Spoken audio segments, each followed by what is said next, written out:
one Green Globe seems to not really line up well. The reason behind that is LEED is set, if you'll see on your LEED checklist, there's so many points and it's a fixed amount of points you can get on a LEED project. Whereas with Green Globes, there's a sliding scale.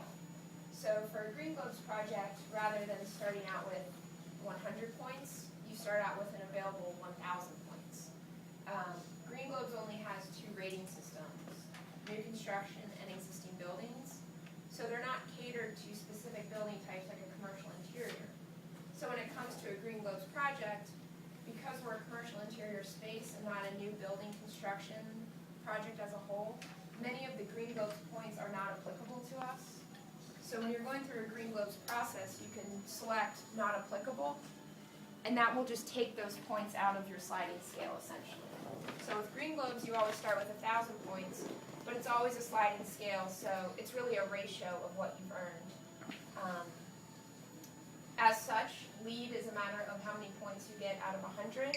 Green Globes is just a percentage. It's a ratio based on what you achieved out of what was applicable to your project type. The floor, as you saw in the video, is the original concrete. We just polished the floor so we were able to reuse this material. No adhesives or carpeting. And then we have all the carpet in the office is either reused from our old space or it was purchased new, but it is all the interface flooring material. All the paints are low VOC, so we never had the new building smell or the headaches that could come with that, so that was a very nice feature. You can see they got pretty excited with the paint as we walked through. This rainbow gallery here, every room correlates to this, so you'll see that throughout. The walls behind the reception desk and the TV here, they are Plyboot bamboo. So this is a rapidly renewable material. The ceiling grid here, this is FSC wood. It's a product by Armstrong. Just another way to feature some products throughout the space.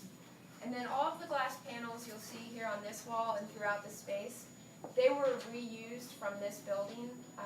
They were going to be discarded, but we realized we could use them here in this space. So rather than purchase new materials, we were able to do that.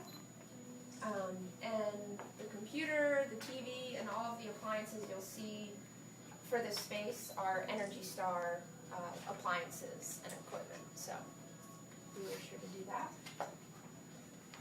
The conference room which we were in, we made sure that it was an adaptable space. So the tables roll around, the chairs roll around.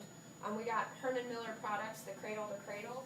So if any part of the chairs or tables break, we're able to just take that piece back and send it back so we don't have to discard the entire table or chair.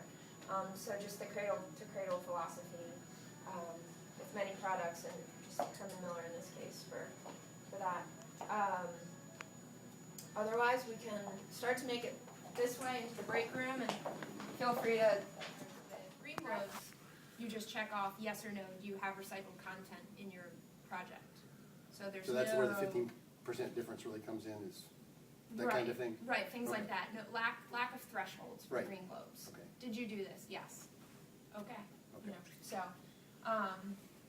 for that reason, a lot of people are pretty receptive to Green Globes these days when LEED becomes a bit too limiting or doesn't really fit the scope of maybe a smaller project, smaller budget, or inexperienced team.